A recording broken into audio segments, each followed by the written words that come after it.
नमस्कार, शाम के 5 बज चुके हैं। वक्त हो गया बहस का नंबर 1 शो ताल ठोक के। आपके साथ मैं हूं अमन चोपड़ा और ताल ठोक के हम ये कह सकते हैं कि वही होता नजर आ रहा है जिसका डर था। आपको, मुझे, पूरे देश को जिस बात का डर था वो हो सकता है, वो होता नजर आ रहा है। अगर मैं आपसे कहूं लॉकडाउन बढ़ सकता है, जी हां, 21 के आगे भी, 14 तारीख के आगे भी, 21 दिनों के आगे भी आपको इसी तरह की हो सकता है पाबंदियों का सामना करना पड़े। लेकिन मैं जानता हूं देश तैयार है, आप तैयार होंगे। लेकिन आप जानते हैं, क्योंकि आप जानते हैं लड़ाई कड़ी है, बड़ी है, सरकार ने फैसला नहीं लिया, लेकिन लॉकडाउन बढ़ाया जा सकता है। लेकिन मैं ये भी जानता हूं कि आपके मन में एक टीस भी होगी, थोड़ी खुन्नस भी होगी, जहन में ये भी होगा कि ना होता जमात, ना शायद बढ़ता लॉकडाउन या लॉकडाउन बढ़ने का खतरा होता, ना होता जमात। किस तरह से आप जानते हैं पिछले कुछ दिनों में तबलीगी जमात की वजह से लगातार मामले बढ़े हैं। लगातार राज्यों में, 19 से ज्यादा राज्यों में जमातियों ने जाकर कोरोना फैलाया। उसकी वजह से लॉकडाउन बढ़ने का खतरा और ज्यादा बढ़ गया है। सोचिए, अगर जमाती ना होते, तबलीगी जमात या मरकज ना होता, तो मामले 2 से 2,500 होते। ये ना होते तो शायद 4.5 दिनों में मामले जो है दोगुने ना होकर 7.5 दिनों में मामले दोगुने होते। आपको पता है आज जो केसेस है वो डबल हो रहे हैं। जो पहले समय लग रहा था 7.5 दिनों में, वो अब 4 दिनों में दोगुने हो रहे हैं जमातियों के चक्कर में, तबलीगी जमात के मरकज की इन जमातियों की वजह से। यह भी बताया गया है कि लगातार ये लोग भाग रहे हैं। आज एक खबर आई, बागपत में एक कोरोना पॉजिटिव जमाती भाग गया। नरेला के कमरे के बाहर किसी जमाती ने, 2 जमाती उन्होंने शौच किया, वो गंदगी फैला रहे हैं। बीएमसी ने 150 से ज्यादा जमातियों पर केस किया। मतलब जिस तरह से जमातियों ने, एक लाइन में ताल ठोक कर अगर मैं कहूं, जिस तरह से जमातियों ने लॉकडाउन की लक्ष्मण रेखा को लांघने का काम किया और कोरोना के फिदायिनों की तरह यह महामारी फैलाई, उससे लॉकडाउन की, ये देखिए कैसे भागा कैसे वो जमाती, ये देखिए रस्सी बनाई कपड़े की, ये जमाती भाग गए। लोग टेस्ट नहीं करा रहे हैं, भाग रहे हैं, कोरोना फैला रहे हैं, थूक रहे हैं, कमरों के बाहर शौच कर रहे हैं। ये जमाती यहां से भागाई है, बागपत से खबर है, भाग भाग कर कोरोना फैला रहे हैं लोग, और इस वजह से लॉकडाउन की म्याद बढ़ाई जा सकती है। लेकिन मेरे जहन में वही सवाल मैं शहनवाज हुसैन से पूछता हूं। मेरे साथ एक बहुत बड़ा पैनल है, मेरे साथ शहनवाज हुसैन, तारिक फतेह साहब भी आज मेरे साथ जो हैं वो भी जुड़ चुके हैं। अजय आलोक आज आपको नजर आ रहे हैं, तस्लीम अहमद रहमानी हैं, और मेरे साथ तौसीफ खान साद साहब हैं। ये मौलाना साद नहीं है, लेकिन उनके समर्थक है, तबलीगी जमात से हैं, तौसीफ खान साद इनका नाम है, और वसीम रिजवी मेरे साथ है, और तस्लीम अहमद रहमानी भी मेरे साथ जुड़ चुके हैं। सबसे पहले शहनवाज हुसैन साहब, मेरे जहन में सवाल आ रहा है, इनके किए की सजा मैं क्यों भुगतूं? हाँ, मैं तैयार हूं, मुश्किल घड़ी है, मैं सामना करूंगा, सरकार का समर्थन करूंगा, लेकिन इनके चक्कर में देश क्यों भुगते सर? जी न्यूज की चिंता वाजिब है। जिस तरह की हरकत हो रही है, वो हरकत सिर्फ जमात नहीं, तबलीग जमात के मरकज से जो लोग निकले हैं, सरकार ने तो पूरी इज्जत से उनको ले जाकर क्वारंटाइन कराया, इलाज करा रहे हैं, उनके लिए करा रहे हैं। लेकिन कोई भाग जा रहा है, जिस तरह की हरकत कर रहे हैं, ये पूरे मुस्लिम कम्युनिटी को बदनाम कर रहे हैं। ये आप ये मान लें कि जी न्यूज भी किसी मजहब के खिलाफ नहीं दिखा रहा, बल्कि एक जमात के वजह से वहां पर जो हरकत हो रही है, क्या संदेश देना चाहते हैं लोग? अगर आप इलाज नहीं करा रहे थे तो खुदकशी कर रहे थे, और खुदकशी करें और खुदकश भी बन जाए। खुदकशी यह है कि अगर आपको कोरोना वायरस है तो आप बताइए, अपना इलाज कराइए। अगर नहीं कराएंगे तो आप खुद के दुश्मन, अपने परिवार के दुश्मन, समाज के दुश्मन और देश के दुश्मन होंगे। क्योंकि ये बीमारी ऐसी है कि अगर आप एक मोहल्ले में चले गए तो पूरा मोहल्ला खत्म हो सकता है। और जो लोग जिस तरह की हरकत कर रहे हैं वो बहुत दुर्भाग्यपूर्ण है। हमारे यहाँ सरकार की पूरी कोशिश हुई है। हमारे प्रधानमंत्री 130 करोड़ हिंदुस्तानी की फिक्र करते हैं। खुद योगी जी ने कल, आपने देखा होगा अमन जी, उन्होंने सारे उलमाए कराम को बुलाया, उनसे बातचीत की और कहा कि हम चाहते हैं कि हर समाज के लोग इसमें कोऑपरेट करें। लेकिन जिस तरह की गिरी हरकत कर रहे हैं, कोई भाग जा रहा है, कोई लॉकडाउन को तोड़ दे रहा है, कोई शौच कर रहा है, कोई कपड़े उतार रहा है, इन सब खबरों को देखकर हमारे जैसे लोगों का दिल बैठ जाता है कि क्या ये किस तरह की तस्वीर दिखा रहे हैं। सर, ये और बाद में कुछ लोग हैं, मेरे जहन में आ रहा है ये लोग जो सोच कर आए, इन लोगों ने वो कर दिया। अमन जी, हाँ, कंप्लीट कर लीजिए। सीताराम येचुरी राष्ट्रपति को खत लिख रहे हैं कि इस वजह से पूरे मुस्लिम को टारगेट ना हो। अशोक गहलोत प्रेस कॉन्फ्रेंस कर रहे हैं, कह रहे हैं इसको मुस्लिम से जोड़ा जा रहा। इसको न तो जी न्यूज ने न किसी भी चैनल ने इसको हिंदू और मुस्लिम से नहीं जोड़ा है। जो लोग मरकज से निकले उनकी जिम्मेदारी है कि वो सरकार के कहे हुए को माने और क्वारंटीन करें, नहीं तो उन पर मुकदमा होगा। राष्ट्रीय सुरक्षा कानून में भी गिरफ्तार किए गए। अच्छा, ये चीज समझिए, ये बहुत इंपॉर्टेंट है। ये जो ग्राफिक्स है इसको ध्यान से समझिए, बहुत जरूरी चीज है ये आज सरकार की तरफ से बताया गया, एक स्टडी का हवाला दिया गया। आप इसको इस तरह से समझिए कि अगर कोई एक शख्स वो संक्रमित है और वो लॉकडाउन है, मतलब वो आइसोलेशन में है, वो क्वारंटाइन में है, वो सरकार के नियमों का पालन कर रहा है, तो उस एक शख्स को वो सिर्फ उसकी जो पहुंच है वो सिर्फ 2.5 लोगों को पॉजिटिव कर सकता है। ध्यान से समझिए इसको। और अगर कोई शख्स है वो संक्रमित है और वो लॉकडाउन का पालन नहीं कर रहा, तो वो 1 महीने में 406 लोगों को संक्रमित कर सकता है। मतलब बागपत से जो जमाती भागा है, ये अगर नहीं पकड़ा गया तो बागपत का ये जमाती 30 दिन में 406 लोगों को संक्रमित कर सकता है। अगर लॉकडाउन का पालन करेंगे तो उसकी रीच सिर्फ 2.5 लोगों तक है। इस चीज को बहुत ध्यान से सुनिएगा, बहुत जरूरी है आपके लिए। सुनाइए कि अगर मान लीजिए हम R0 को 2.5 माने, क्योंकि अभी इसके हर तरह से स्टडी चल रही है, तो अगर हम R0 को 2.5 मान के चलें तो उस केस में एक आदमी अगर कोई भी लॉकडाउन या सोशल डिस्टेंसिंग को फॉलो ना किया जाए तो वह 30 दिन में करीब 406 लोगों को इन्फेक्ट कर सकता है। और अगर हम लॉकडाउन या सोशल एक्सपोजर को 75% कम कर दें तो वही एक इन्फेक्टेड पर्सन केवल 2.5 लोगों को ही इन्फेक्ट कर सकता है। मतलब आप ये समझिए, एक बार फिर से मैं रिपीट कर रहा हूं आपकी जानकारी के लिए, कोई एक शख्स अगर वो संक्रमित है, इस ग्राफिक्स को देखिए, समझिए, जानकारी बढ़ाने वाला ग्राफिक्स है। कोई एक शख्स अगर संक्रमित है, कोरोना पॉजिटिव है और वो तमाम नियमों का, लॉकडाउन का पालन कर रहा है, तो वो ज्यादा से ज्यादा 2.5 लोगों को संक्रमित कर सकता है।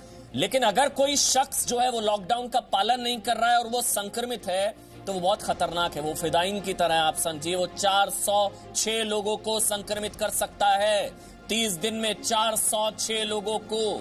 तारिक फतेह साहब, ये तो फिदाइन है एक तरीके के, कोरोना फिदाइन जो भाग रहे हैं बागपत से। एक और जमाती भाग गया, 1 महीने में 406 को संक्रमित कर सकते हैं सब जमाती मिलकर, ऐसे एक जमाती मिलकर।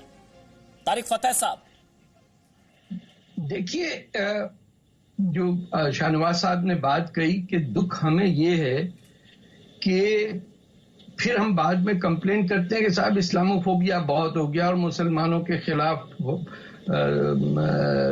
खामखा का इल्जाम लगता है। इन हरकतों के बाद कोई हमें ट्रस्ट करेगा कि जिस धरती के अंदर हम पिछले 1000 साल से बैठे हैं, पूरी इन भारत की कम्युनिटी ने हमें बाजू खोल के बिस्मिल्लाह कहा है मैं आने को। पहली दुनिया की मस्जिद हिंदुस्तान में है, इमाम हुसैन की औलादों को पनाह यहां मिली। वो लोग इस तरह कर रहे हैं कि आप भागने की तो छोड़िए, जो तकरीरें हुई हैं ये मरकज के अंदर। और मुझे सबसे अजीब बात ये लगी कि क्या औरतें मुसलमान नहीं होती? आपको तबलीगी जमात का किसी उसके अंदर एक औरत नहीं है? ये देख के लोग दुनिया में शौक हो जाते हैं क्या हो रहा है।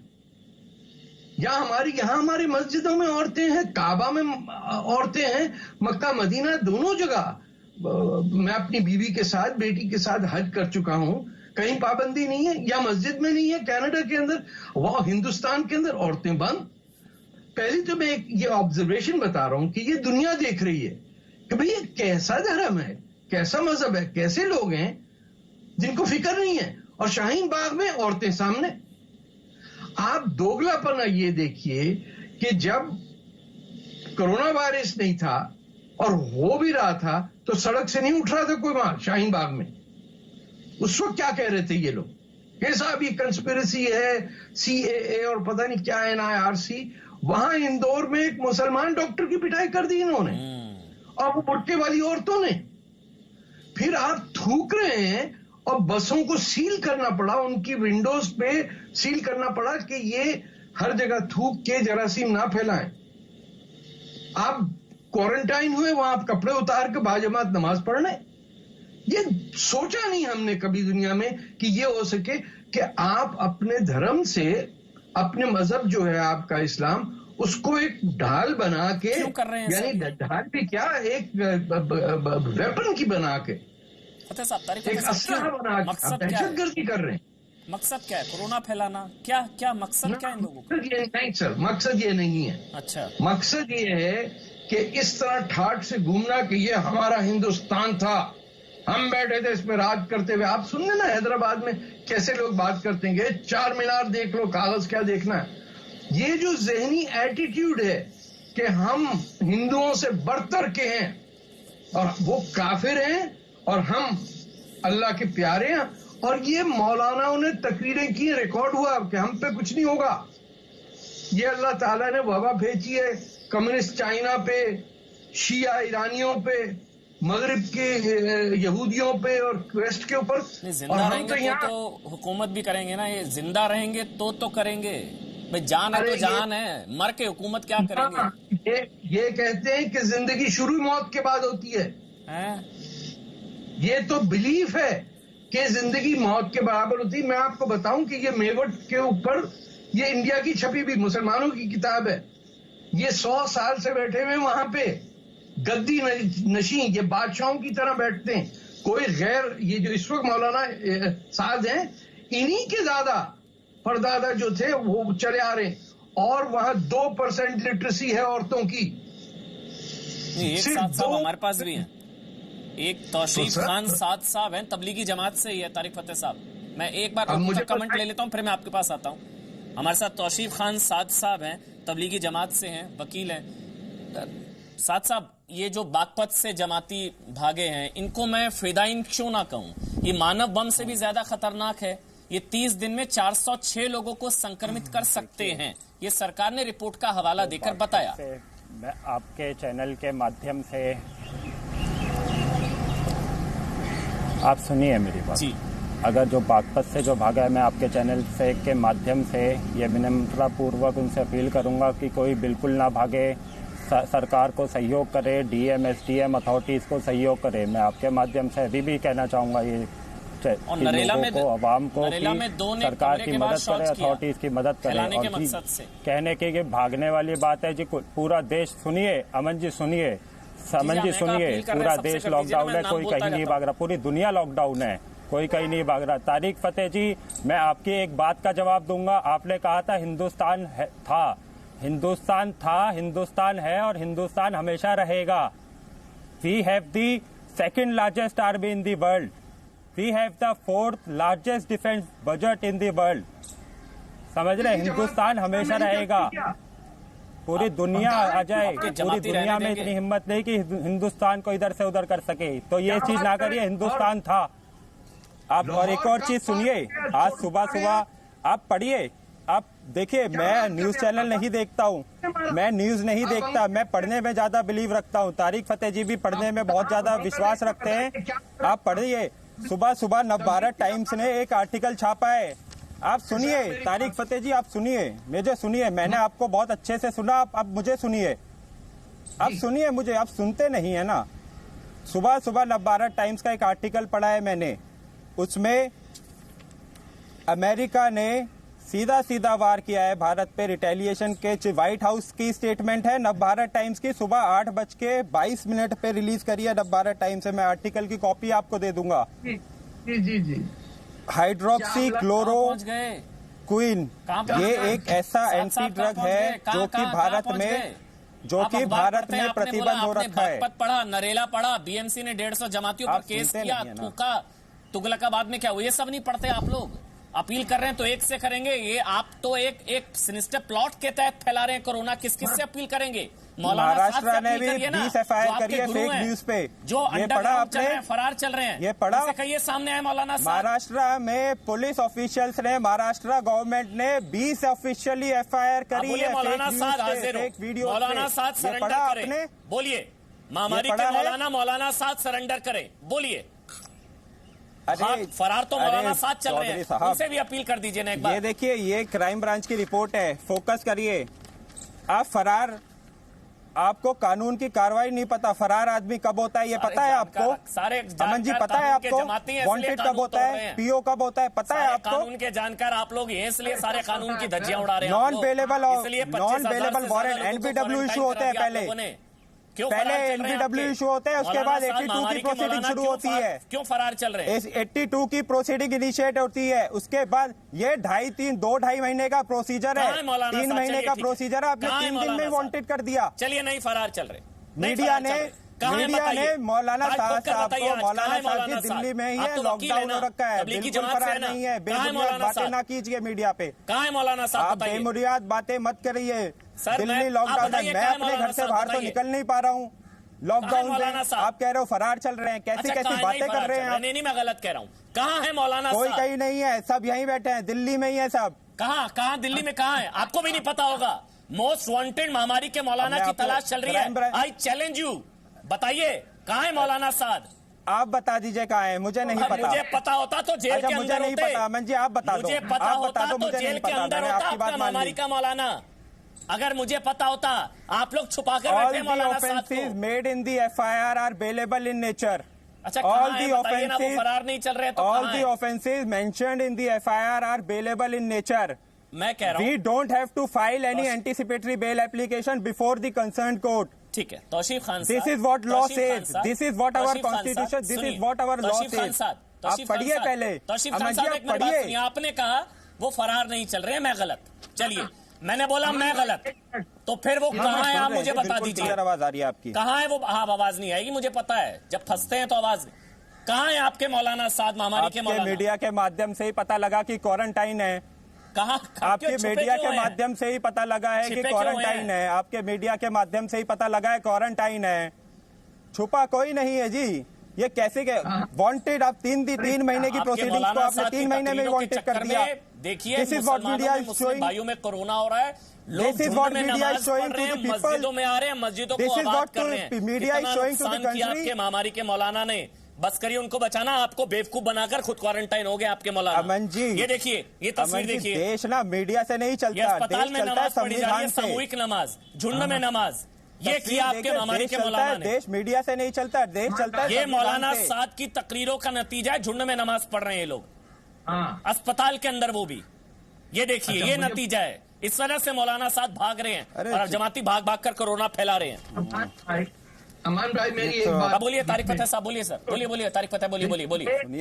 ये कॉन्स्टिट्यूशन की बात कर रहे हैं और पिछले 100 साल से इन्होंने अपने हर स्टूडेंट को कहा है कि कॉन्स्टिट्यूशन का कोई ताल्लुक नहीं है हमसे। हम 7वीं 8वीं सदी के इस्लाम में करेंगे। ये तो टूथब्रश नहीं यूज करते, ये बड़े भाई का पजामा और छोटे भाई का कुर्ता पहन लेते हैं। इनकी आप देखिए कि मूछें इनकी नहीं होती। ये किस कॉन्स्टिट्यूशन की बात कर रहे हैं? ये बच्चों को कहते हैं कि कानून सिर्फ वो है जो मदरसे का है, जो यहाँ इनकी जमात का है। मेरे अपने फैमिली मेंबर फंसे हुए इनके अंदर। ये 40-40 दिन बच्चों को घुमाते हैं घर घर से लेके, और जिनके फॉरेन पासपोर्ट हैं उन्हें बाहर भेजते हैं कि वहां जाके फैला के आओ, और चेहरे पे मुस्कुराहट रखते हैं और दिल के अंदर इनका गुस्सा सामने नजर आ जाता है। और उससे भी ज्यादा खतरनाक अजय आलोक जी सर, इनको नफरत है जी सिविलाइजेशन से, हिंदुओं से। आ रहा हूं आपके पास अजय आलोक। उससे भी ज्यादा क्या खतरनाक है वो ये मजहबी कार्ड। ये कह देना कि इनको टारगेट करना मतलब हमें कम्युनिटी को टारगेट कर रहे हैं। मेरी नजर में ये लोग इंसानियत के दुश्मन है। ये जितना हिंदुओं के दुश्मन, जितना इंसानों के दुश्मन, उतना ही मुसलमानों के दुश्मन है ये लोग। अजय आलोक, देखिए ये लोग, अमन जी मेरा साफ मानना है ये लोग अतिवादी हैं और ये मानवता के खिलाफ है। ये जो अभी तबलीगी की तरफ से बोल रहे थे भाई साहब, मैं इनसे ये पूछ रहा हूं कि जो कॉन्स्टिट्यूशन अभी दिखा रहे हैं, कॉन्स्टिट्यूशन लॉ ये कहता है अवेलेबल है, नॉन अवेलेबल है, उस टेक्निकलिटीज की बात क्या तबलीग की फितरत नहीं, हम तो कानून की बात के हिसाब से कानून के तहत, कानून के दायरे में रहकर बात कर रहे हैं, बीच में नहीं। हाँ नहीं तो तबलीग की, अच्छा छोड़िए ना, मैं उसकी बात ही नहीं कह रहा हूं। वहां तो शरीयत को मानने वाले लोग हैं। कभी आप कहते हैं कि हमारे लिए शरीयत सबसे ज्यादा है। तबलीगी की बात कर लेते हैं। तबलीगी तो एक मानवतावादी संगठन रही है, शुरू से 100 साल का इतिहास रहा है। तो क्या जो तबलीगी जमात निजामुद्दीन में जो हुआ, क्या वो कहीं से भी ठीक हुआ? मौलाना साहब ने भी अफसोस जाहिर किया। आप तो अफसोस ही नहीं जाहिर कर रहे साहब, आप तो डिफेंड करने में लगे हुए हैं। कहां जब कोरोना आया था देश में, 24 तारीख को लॉकडाउन अनाउंस हुआ था, 2020 चल रहा है साल का, हमने सोचा था कोरोना को 2020 तक की तरह खेल के भगा लेंगे। आप लोग के चक्कर में टेस्ट मैच होते जा रहा है, इसकी चिंता क्या आपको नहीं है? चलिए टेस्ट मैच हुआ तो हुआ, 114 लोग देश के मर चुके हैं, उस 114 में से लगभग 35 आपके जमात के हैं, उनकी चिंता आपको नहीं है? आगे और कितनी मौतें होंगी उसकी जिम्मेदारी का लेंगे आप कि नहीं लेंगे? बाकी लोगों को अपील करने, अपने लोगों को घर में रहने की जगह आप आज डिफेंड करने में लगे हुए हैं। तो ये डिफेंस कहीं ना कहीं, उसके बाद आप कहते हैं मुसलमानों को टारगेट किया जा रहा है। क्यों मुसलमान को कौन टारगेट कर सकता है इस देश में? 20 करोड़ की आबादी है इस देश में मुसलमानों की, किसी की औकात है मुसलमानों को टारगेट करने की? लेकिन आप जैसे चंद लोग पूरे मुसलमान कौम को एक प्रश्न चिन्ह में खड़ा कर देते हैं और फिर आप कहते हैं कि मुसलमानों को टारगेट कर रहे हैं। आप तो पढ़े लिखे हैं साहब, आप ही समझाइए जमात के लोगों को कि ऐसे अतिवादियों से जमात को दूर रखना चाहिए। तो जमात का काम तो अच्छे इस्लाम का प्रचार करना है। ये क्यों समझाएंगे? ये खुद अच्छे इस्लाम में कब से ये सिखाया गया कि अपने लोगों को मार दो, उनको आगे बढ़ा दो मौत बांटने के लिए? ये बहुत बड़ी साजिश है, षड्यंत्र है। ये लोग थूक रहे हैं, कमरों के बाहर शौच कर रहे हैं, ये डॉक्टर्स को दौड़ा कर पीट रहे हैं, महिला नर्सेस के साथ छेड़खानी कर रहे हैं। ऐसे लोगों को इंसान, ऐसे लोगों को इंसान की संख्या में आप डाल सकते हैं। अथॉरिटीज की भी है साजिश, फिर अथॉरिटीज की भी है। ये देखिए मैं बताऊं कैसे कहां से आगे। मैं ये कह रहा हूं आपके मौलाना साहब अंडरग्राउंड है, आपको भी नहीं पता कहां है। ऐसे लोगों को आप इंसान की कैटेगरी में रख सकते हैं। आ जाए सामने मौलाना साहब, मोस्ट वांटेड महामारी के मौलाना आ जाए सामने। आप ही कह दीजिए भाई, आज आपकी शायद सुनते हैं ना मौलाना साहब, तौसीफ आपकी सुनते हैं अगर, तो आप ही कह दीजिए आ जाइए मौलाना साहब, आपके चक्कर में हमको सुनना पड़ रहा है। वो खुद अंडरग्राउंड हो गए, आपको सामने रख गए टीवी कैमरे के। आप ही कह दीजिए आ जाइए मौलाना साहब। क्या हाल कर दिया आप लोगों ने, आपके चक्कर में लॉकडाउन ना बढ़ाना पड़ जाए। आपको गुस्सा नहीं आता अपने मौलाना साहब पर? अगर देखिए, अगर भागना ही होता, सुनिए मेरी अमन जी, सुनिए जी, सुनते नहीं है ना, सुनाइए। सुनते नहीं है अमन जी। कल भी मैंने कहा 5 मिनट तो दीजिए हमें। हाँ बोलिए। अमन जी, अगर हम भागना होता तो हम 23 तारीख को 1500 आदमी, 13 से लेकर 23 तक 1500 आदमी खाली नहीं करवाते मरकज से। अगर हमें भागना होता तो हम 25 तारीख को एसएचओ को रिप्रेजेंटेशन नहीं देते कि हमने खाली क्यों करवा दिया। अगर हमें भागना ही होता तो हम एसडीएम से जाके नहीं मिलते। अगर हमें भागना ही होता तो 25, 26, 27, 28, 29 एसडीएम साहब मरकज आए हैं। अगर हमें भागना ही होता 28 तारीख को अजीत डोवाल साहब मरकज आए हैं। अगर हमें भागना ही होता तो वर्ल्ड हेल्थ ऑर्गेनाइजेशन 28 तारीख को मरकज आई है। यही तो है, आप लोगों को सर पर टाइमली कोऑर्डिनेशन रहा है हर एक अथॉरिटी से। पता दिक्कत क्या है आप लोगों को ना, टाइमली कोऑर्डिनेशन, मीडिया ना हाइप ना करिए। देश के एनएसए राष्ट्रीय सुरक्षा सलाहकार को इंटरवीन करना पड़ रहा है खाली कराने के लिए, आप तब भी नहीं सुधरे। आप दिक्कत यह आप लोगों को ना सर पर चढ़ा रखा है, आप लोग बहुत बिगड़ चुके हैं। मैं ताल ठोक कर बोलता हूं, ये दिक्कत ये है आपके साथ, और इसी का नतीजा है कि आज आपकी बदतमीज ब्रिगेड के चक्कर में लॉकडाउन बढ़ाना पड़ रहा है। वो आगे आए, इसी बदतमीज ब्रिगेड की वजह से जमात की लॉकडाउन बढ़ाने की संभावनाएं बढ़ सकता है। वसीम रिजवी साहब, वसीम रिजवी, ठीक है बोल लिया ना अपने तौशीफ भाई। वसीम रिजवी ये तो कामयाब हो गए ना, मुझे लग रहा है कामयाब हो गए। पहले इन लोगों ने मकसद के तहत कोरोना फैलाया, 25,000 से ज्यादा लोगों को क्वारंटाइन कराया, 1445 या 1500 हो गया आंकड़ा, 1500 लोगों को कोरोना पॉजिटिव कराया, और अब ये लोग लॉकडाउन बढ़ाने में भी मेरे ख्याल से कामयाब होते नजर आ रहे हैं। ये लोग तो हो गए कामयाब, मुझे लग रहा है। अमन देखिए, ये कहानी 23 तारीख की बात की नहीं है। ये जब भी अपनी बात की शुरुआत करते हैं ये कहते हैं कि देखिए 23 तारीख के बाद से मैंने ये किया, मैंने एसएचओ को कहा, मैंने एसडीएम को कहा, फुला चीजें हुई। ये कहानी फर्स्ट वीक ऑफ मार्च की है। देखिए वो लोग जो तेलंगाना जा चुके थे वहां उनकी मौत हुई है, वो जमात के लोग थे। जो तमिलनाडु जा चुके थे वहां उनकी मौत हुई है, वो जमात के लोग थे। जो कश्मीर जा चुके थे वहां उनकी मौत हुई है, वो जमात के लोग थे। यानी कि मूवमेंट ये करा चुके थे। ये लॉकडाउन एकदम से हुआ है, एकदम से लॉकडाउन होने की वजह से जब फंसते हुए अपने को देखा तो इन्हीं ने जाकर वहां पर थाने पे वसीम रिजवी, ये कितनी खूबसूरत तस्वीर है। लोग कहते हैं कि हम जो है कुछ लोग हिंदू मुस्लिम कर रहे हैं, ये भी तो मुसलमान भाई हैं, ये भी हमारे मुस्लिम भाई हैं। ये देखिए ये भी एक चेहरा है मुस्लिम, ये भी मुसलमान ही है ये भी, लेकिन ये पहले हिंदुस्तानी हैं। फर्क बस ये है, ये लोग पहले हिंदुस्तानी हैं। देखिए पुलिस पर फूलों की बरसात कर रहे हैं ये लोग समझ रहे हैं ये कोरोना फाइटर्स हैं, ये कोरोना योद्धा हैं, ये कोरोना फाइटर्स हैं जो अपनी जान को जोखिम में डालकर इंसान की जान बचा रहे हैं, किसी हिंदू की नहीं, किसी मुसलमान की नहीं, किसी सिख की नहीं, किसी ईसाई की नहीं, ये कोरोना फाइटर्स है। ये देखिए कितनी खूबसूरत तस्वीर, वाकई बहुत खूबसूरत तस्वीर है। ये देखिए आप, ये सफाई कर्मी जो इस मुश्किल हालात में ये सफाई कर रहे हैं, कोरोना योद्धा, उनका सम्मान करते हुए हमारे आपके मुस्लिम भाई, ये देखिए अब जमाती जो है उनके चक्कर में सबको सुनना पड़ रहा है। मगर हम फिर कह रहे हैं ये हिंदू मुस्लिम का मामला नहीं है, ये कुछ आधा 1% है जिनके चक्कर में 99% का जो संकल्प है उस पर बट्टा लगाने का काम कुछ आधा 1% ने कर दिया। ये भी तो मुस्लिम है वसीम रिजवी, ये देखिए क्या कर रहे हैं ये लोग, फूलों की बरसात कोरोना योद्धाओं पर, ये भी तो मुस्लिम है। अब इनके खिलाफ फतवा जारी कर देंगे कुछ मौलाना, ये लोग फूल बरसा रहे हैं, वो लोग थूके बरसा रहे हैं, ये लोग फूल बरसा रहे हैं, मौलाना साथ के लोग थूक बरसा रहे हैं। वसीम रिजवी मिशन है, इन्हीं ने हमेशा सुसाइड बॉम्बर तैयार किए हैं, इन्हीं ने, इनकी जमात पूरी दुनिया में, आप बताओ इनकी जमात इतनी बड़ी जमात है, कहीं पर इनका कोई स्कूल कॉलेज है, कोई दुनियावी तालीम का इनका कोई इंतजाम है? अच्छा, एक बड़ी खबर बताना जरूरी। दिल्ली सरकार ने सभी 1950 जमातियों के 25 मार्च से पहले की पूरी जानकारी मांगी है। दिल्ली सरकार 27,302 जमातियों के नंबर पहले ही दिल्ली पुलिस को सौंप चुकी है। 27,000 से ज्यादा जमातियों के नंबर दिल्ली सरकार ने तबलीगी जमात से जुड़े 1950 लोगों के नंबर्स दिए हैं और निजामुद्दीन के तबलीगी जमात कार्यालय से निकाले गए लोगों की भी जानकारी मांगी है। 27,302 जमातियों के नंबर पहले ही दिल्ली पुलिस को सौंप चुकी है सरकार। 1950 लोगों के नंबर दिल्ली पुलिस को दिए और कार्यालय से निकाल गए लोगों के नंबर दिल्ली पुलिस को दिए गए हैं, जितने भी जमातें निकाल गए। शहनवाज हुसैन, मेरे ख्याल से ये जो तस्वीर हमने दिखाई थी, मैं चाहूंगा वो तस्वीरें शहनवाज हुसैन अगर देखें, ये मुस्लिम भाई हैं, ये फूल बरसा रहे हैं, वो थूक रहे हैं, ये फूल बरसा रहे हैं सर। ये देखिए कितनी प्यारी तस्वीर है। अमन जी, ये बात सही है कि मैं जी न्यूज का बहुत शुक्रिया अदा करता हूं कि आपने एक बहुत अच्छी तस्वीर दिखाई है।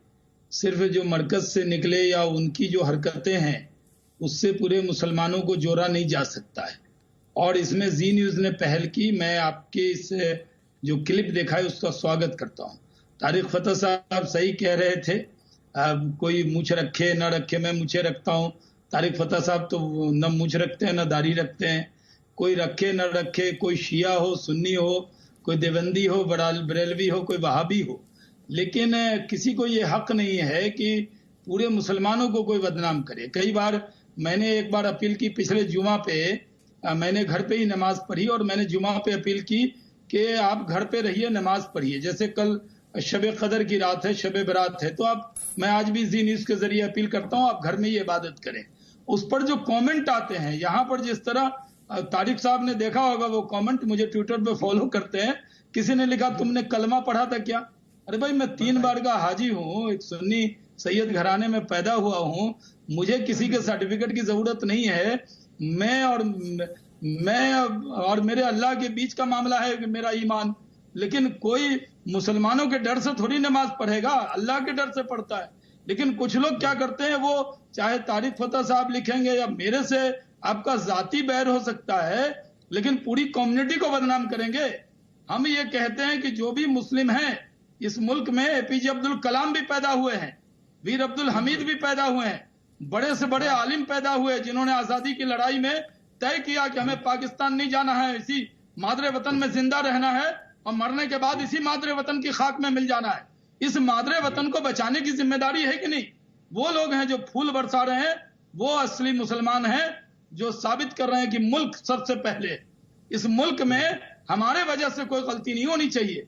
आप किसी फिरके के खिलाफ हमारी सरकार नहीं है, हमारी सरकार कह रही है आपकी जान बचाइए। जिन लोगों ने गलती की उनको भी हॉस्पिटल ले गए, उनका भी इलाज करा रहे हैं, उनकी भी जिम्मेदारी सरकार उठा रही है। अरे क्या करेंगे, नरेंद्र मोदी जैसा नेता मिला है, आप हिंदुस्तान में पैदा हुए हैं। तारिक फतेह साहब बताइए, अगर ये लोग चाइना में होते तो वहां की सरकार क्या हाल करती। ये तो हिंदुस्तान है, इसलिए हिंदुस्तान के कानून को मानिए। आप दुहाई दे रहे हैं हम संविधान से चलेंगे, संविधान से चलेंगे, तो अगर देश के प्रधानमंत्री कह रहे हैं, अगर देश के अंदर सारे मुख्यमंत्री कह रहे हैं, जी न्यूज आपसे बार बार अपील कर रहा है, आप लोग कई लोग जी न्यूज पर जाकर लिखते हैं जी न्यूज मुस्लिम के खिलाफ बोल रहा है। जी न्यूज भी कोई मुस्लिम के खिलाफ नहीं है, जो देश के खिलाफ है उसके खिलाफ जरूर जी न्यूज बोलेगा। इसलिए मेरी गुजारिश है कि ये बाद में फैसला हो जाएगा कौन कौन जमात से है, कौन फिरके से है। अभी मुल्क को बचाना है। प्रधानमंत्री के नेतृत्व में एक बड़ी लड़ाई कोरोना के खिलाफ चल रही है, सारे न्यूज चैनल भी उस लड़ाई में शामिल है। आपसे मेरी अपील है, घर में रहिए। और उन लोगों को, तबलीग जमात के जो बड़े मौलाना है, मेरी उनसे अपील है कि आप ऐसे लोग जो गिरी हरकत कर रहे हैं हॉस्पिटल में या भाग जा रहे हैं, उनके लिए कोई वीडियो तो जारी कीजिए। हमारी बात तो वो नहीं मानेंगे, मुझे कह देंगे मैं बीजेपी का मुसलमान हूँ, सरकारी मुसलमान हूँ, मोदी का मुसलमान हूँ, पता नहीं क्या क्या कह देंगे। लेकिन अगर वो आपकी बातों का असर रखते हैं, तो आप जी न्यूज को वीडियो भेजिए, अमन चोपड़ा जी चला देंगे उसको। आप जानते हैं खालिद रशीद फिरंगी महली, इन्होंने प्रधानमंत्री नरेंद्र मोदी की अपील को सुना, संकल्प को माना और इन्होंने जो है दीप जलाया, टॉर्च लाइट जलाई। इनको लेकर जो है अब फतवा लगभग आ गया, इनको लेकर कहा जा रहा है कि इनसे ईदगाह की इमानत छीन ली जाए, ये हुकूमत के एजेंट है। तारिक फतेह साहब, कौन एजेंट है साहब? ये कह रहे हुकूमत के एजेंट है फिरंगी महली साहब। ये देखिए, ये है हिंदुस्तान का एकता दिखाया। सलमान नदवीन का नाम है, कहें तो मैं सुना दूं, सलमान नदवीन का नाम है, क्योंकि फिरंगी महली साहब ने प्रधानमंत्री नरेंद्र मोदी की अपील को सुना, ये कहा घरों में रहे, डॉक्टर की माने, ये कहा कि घरों में रहे मुसलमान, डॉक्टर की माने, और ये उन्होंने कहा कि शबे बारात में जो कब्रिस्तान जाना होता है वो आप लोग ना जाएं, ये उन्होंने कहा। उनके खिलाफ किस तरह से सलमान नदवी बोलने पर सुनवा देते हैं। बहुत इज्जत है लखनऊ में सलमान नदवी। मुसलमानों से मेरी अपील है कि आइंदा उसके पीछे ईदैन की नमाज न पढ़ी जाए। वो हुकूमत के एजेंट बनकर इस लायक नहीं रहा है कि उसके पीछे नमाज अदा की जाए। मुसलमानों से मेरी अपील है। तो सलमान नदवी को आपने सुना, मतलब तारिक फतेह, मुझे लग रहा है जो मौलाना साद का साथ देगा वही सच्चा मुसलमान कहलाएगा, जो बोलेगा मौलाना साद सही है वही सच्चा मुसलमान है क्या? मैं आपको एक बात बताऊं, दुनिया में सिर्फ एक मुल्क है जहां मुसलमान बाइज्जत, बाशऊर, पढ़ी लिखी जिंदगी गुजार सकता है, चाहे वो शिया हो, सुन्नी हो, अहले हदीस हो, तबलीगी जमात का हो, कैसा भी हो, और वो सिर्फ एक मुल्क है, वो है हिंदुस्तान। इतना तो प्यार करें उस धरती से कि कहें कि कैसा, कितनी मजेदार जगह है हिंदुस्तान, क्यों उसको बदनाम कर रहे हैं, क्यों तंग कर रहे हैं। कभी तो कोई कहे कि देखो, आपको सही अगर दिखाना है इस्लाम क्या है, तो पड़ोसियों का कचरा उठा के खुद डाला करें, किसी की मदद करें, कहीं खाने पकाएं, पहुंचा के आए, भाग कैसे रहे हैं। मेरी बेटियां पूछती क्या है अब्बू, ये क्यों है? पर पाकिस्तान में तो समझ में आता है ही वो अजीब सा मुल्क। लेकिन अब ये तबलीगी जमात वालों को आप शायद हिंदुस्तान में ना पता हो, जो तफरीक इन्होंने बांग्लादेश में की है, लड़ाई झगड़े जलसों में मारपीट एक दूसरे के। माफ करिएगा, आपको 1 मिनट के लिए रोक रहा हूं तारिक फतेह साहब, माफी के साथ आपको 1 मिनट के लिए रोक रहा हूं। हमारे साथ खालिद रशीद फिरंगी महली साहब इस वक्त लाइव जुड़ चुके हैं, लखनऊ ईदगाह के इमाम हैं। फिरंगी महली साहब, बहुत बहुत शुक्रिया समय निकालने के लिए, जी न्यूज पर ताल ठोक के में आने के लिए। मैंने सुना है कि आपको निकलवाने की मांग हो रही है, ईदगाह की इमानत आपसे छीन ली जाए, आपको हुकूमत का एजेंट बता रहे हैं सलमान नदवी को यहाँ लखनऊ से, क्योंकि आपने जो है प्रधानमंत्री नरेंद्र मोदी की अपील को माना 9 बजे 9 मिनट।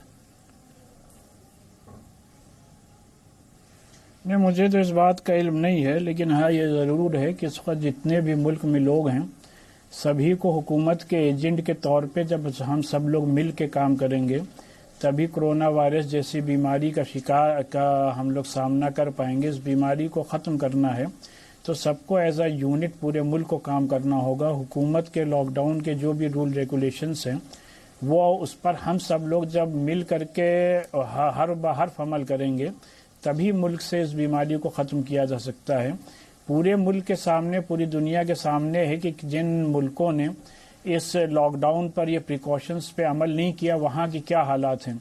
लिहाजा उससे सीख लेते हुए बजाय इसके कि ऐसे बेबुनियाद बयानात में हम लोग उलझें, जो भी गवर्नमेंट के इंस्ट्रक्शंस हैं उसको इन लेटर इन स्पिरिट सभी को फॉलो करना है। अच्छा, मैं सुना देता हूं सलमान नदवी साहब जो आपको टारगेट कर रहे हैं, एक बार सुन लीजिए। फिरंगी महली साहब वो आपको लेकर ही कुछ कह रहे हैं, एक बार सुनवा देते हैं सलमान नदवी क्या कह रहे हैं। फिरंगी महली साहब सुन लीजिएगा, फिर मैं आपके पास आऊंगा। सलमान नदवी: मुसलमानों से मेरी अपील है कि आइंदा उसके पीछे ईदैन की नमाज न पढ़ी जाए। वो हुकूमत के एजेंट बनकर इस लायक नहीं रहा है कि उसके पीछे नमाज अदा की जाए।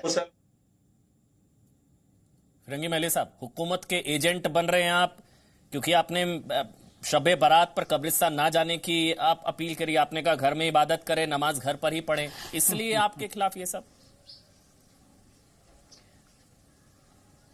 देखिए, हमने ऑलरेडी एक हफ्ता पहले ही एक फतवा जारी करके दारुल उलूम फिरंगी महल की तरफ से आवाम को ये कुरान और हदीस की रोशनी में ये मैसेज दिया कि जो शख्स भी कोरोना वायरस जैसी बीमारी को छुपा कर अपने घर में बैठता है वो मुकम्मल तौर पे हराम है, बल्कि सब मुसलमानों का ये मजहबी फरीज़ा है कि जिनको भी इस बीमारी का केस, जो लोग भी जद में हों, वो सामने आएँ और अपना टेस्ट कराएं।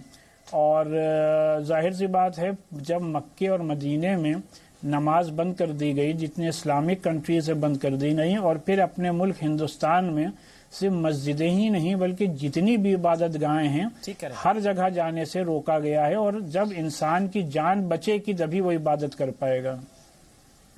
तो फिर ये आपको लगता है तबलीगी जमात की वजह से लड़ाई थोड़ी कमजोर हुई, लॉकडाउन भी अब बढ़ाया जा सकता है? आपको लगता है लड़ाई थोड़ी कमजोर हुई तबलीगी जमात के लोगों की वजह से? आज भी बागपत में एक जमाती भाग गए, नरेला में कमरे के बाहर शौच किया, थूक रहे हैं, तमाम चीजें आपको मेरे से ज्यादा जानकारी होगी महली साहब।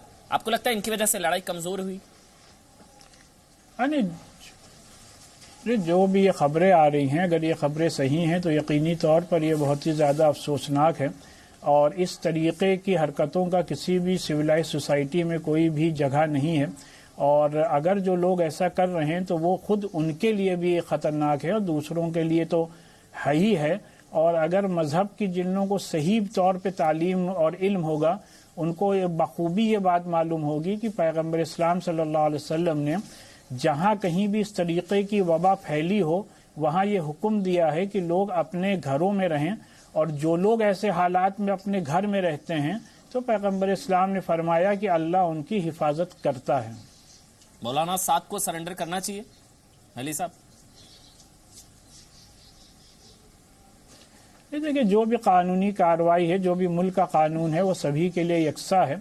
और इसीलिए जब मरकज़ वाला मामला हुआ था तो उस वक़्त भी हमने ये बयान दिया था कि इसकी पूरी एक टाइम बाउंड और इम्पार्शियल इंक्वायरी होनी चाहिए, और इंक्वायरी के बाद जो भी रिपोर्ट हो उसके अकॉर्डिंगली रिस्पॉन्सिबिलिटी फिक्स होनी चाहिए।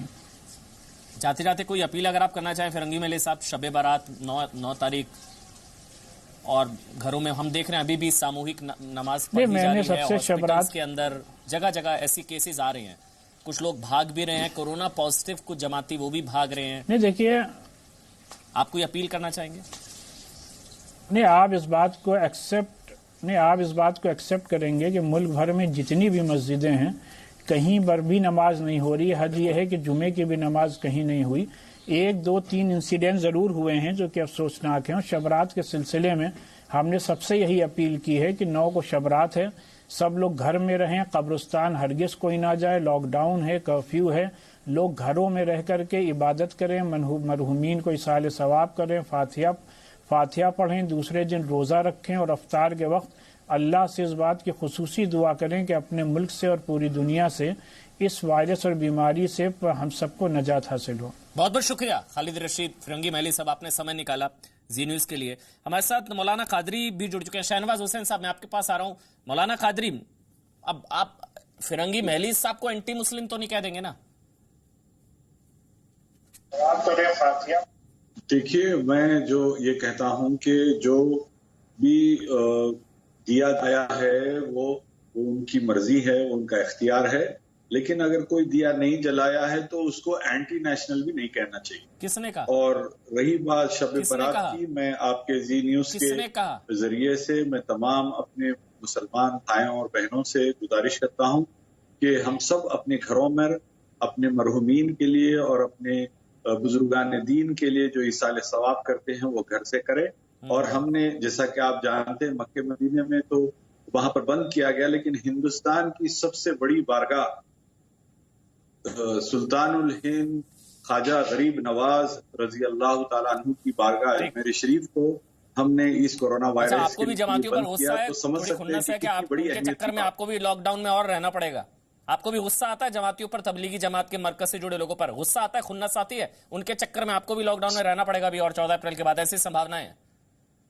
मैं समझता हूं, मैं इस्लामिक स्कॉलर्स में सबसे पहला आदमी था जब मौलाना साहब की वो तकरीर आई।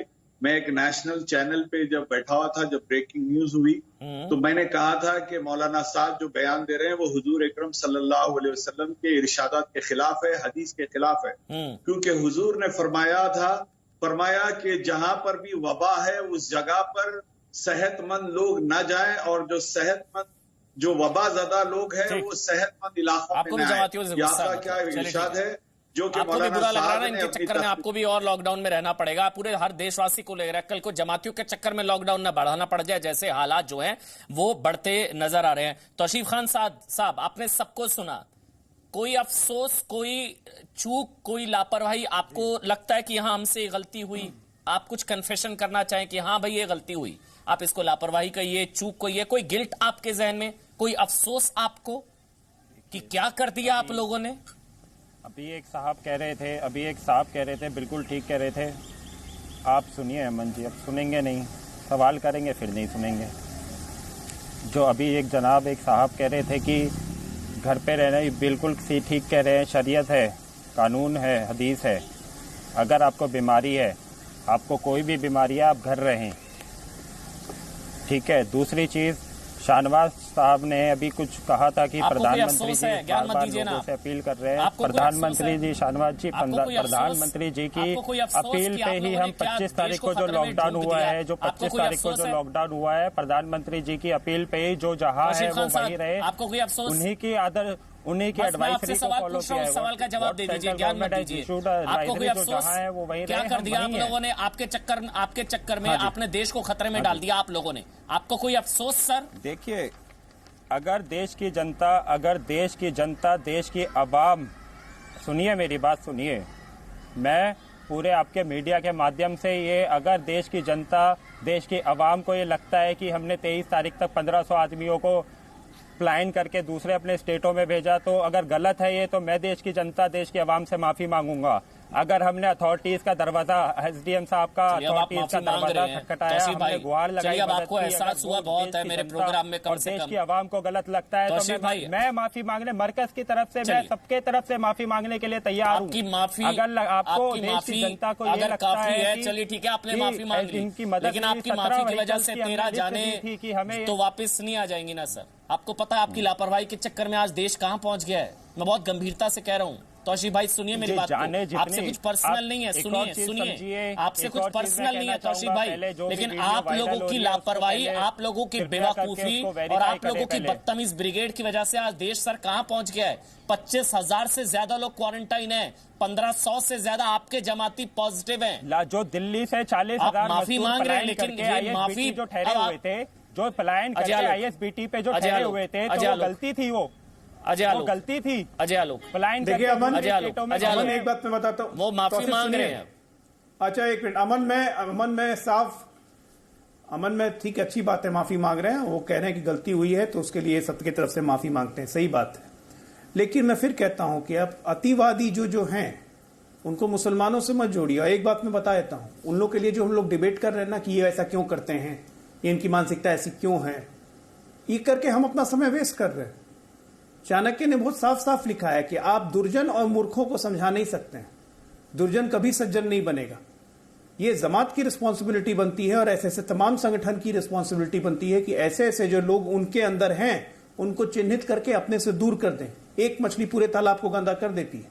आज जो सवाल उठ रहे हैं उन सवालों का जवाब की जिम्मेदारी नहीं की है, और हमें अब कोई जरूरत नहीं है ऐसे ऐसे दुर्जनों को समझाने की। जो हेल्थ वर्कर्स पे थूके, जो पुलिस पे अटैक करे, इनको सहने की जरूरत बिल्कुल नहीं होनी चाहिए। इलाज क्या है? ऐसे लोगों का बहिष्कार, 30 सेकंड शाहनवाज हुसैन, मुझे वाइंड अप करना है। 30 सेकंड तारिक फतेह, इलाज क्या है फिर इनका? क्योंकि ये डॉक्टर वाले इलाज से नहीं मान रहे हैं। नहीं देखिए, आपको पब्लिकली शो करना होगा कि आपने एक्शन लिया। मरकज को सील ऑफ करें because it is seen of a crime. Maharashtra के एसपी ने कहा है कि जो लोग भागे हैं और सामने नहीं आ रहे उन पे 307 का आर्टिकल पे लगा होगा, अटेम्प्टेड मर्डर का। जब तक इस जमात पे बैन नहीं लगेगा और मरकज, ये जो निजामुद्दीन का मरकज है, इसको सील कर दें as a place of a criminal act. Shahnawaz Hussain, possible है? करेंगे सील? देखिए, हमारा हैशटैग भी है लॉकडाउन जमात। अभी तो मेरी गुजारिश है जी न्यूज के जरिए दो बात। फिरंगी महली साहब ने जो बात कही, मैंने भी उनके पीछे नमाज पढ़ी है, वो बहुत रेस्पेक्टेड है। अगर सलमान नदवी या और लोग कोई इस तरह की बयानबाजी कर रहे हैं तो गलत कर रहे हैं। और मैं मानता हूं कि अभी हम सब की जिम्मेदारी है कि सरकार जो कहे, जो तारिक फतेह साहब ने कहा कि भारत के मुसलमानों के लिए भारत से अच्छा देश क्या मिलेगा। जब हमारे नबी से भी पूछा गया कि हिंदुस्तान के बारे में क्या एहसास होता है, इकबाल ने लिखा, मीरे अरब को आई ठंडी हवा जहां से, मेरा वतन वही है। भारत के मुसलमानों के लिए भारत से अच्छा देश और हिंदू से अच्छा दोस्त नहीं हो सकता, और नरेंद्र मोदी से अच्छा नेता नहीं मिल सकता। अगर वो आपको बचाने के लिए जो कह रहे हैं उस पर अमल कीजिए, और जो लोग भी लॉकडाउन तोड़ रहे हैं उन पर सख्ती होगी, 307 भी लगेगा, और राष्ट्रीय सुरक्षा कानून में उनको गिरफ्तार भी करेंगे जो लोग लॉकडाउन तोड़ेंगे। ये मजाक नहीं है कि आप अपनी जिम्मेदारी लोगों ने बना दिया। बहुत बहुत शुक्रिया, बहुत बहुत शुक्रिया शाहनवाज हुसैन, तारिक फतेह, वसीम रिजवी, अजय आलोक, मौलाना कादरी और तौसीफ खान साद साहब, आपका भी बहुत बहुत शुक्रिया। आपने माफी भी मांगी इस चीज को लेकर, लेकिन आपकी माफी से वो जाने तो वापस नहीं आएंगी। जो लोग कोरोना पॉजिटिव हुए हैं वो अपराध क्या माफी काफी, ये सवाल तो है। बहुत बहुत शुक्रिया फिलहाल आप सबका। लेकिन जाते जाते कोरोना फाइटर्स को जी न्यूज का नमन, जी न्यूज का सलाम।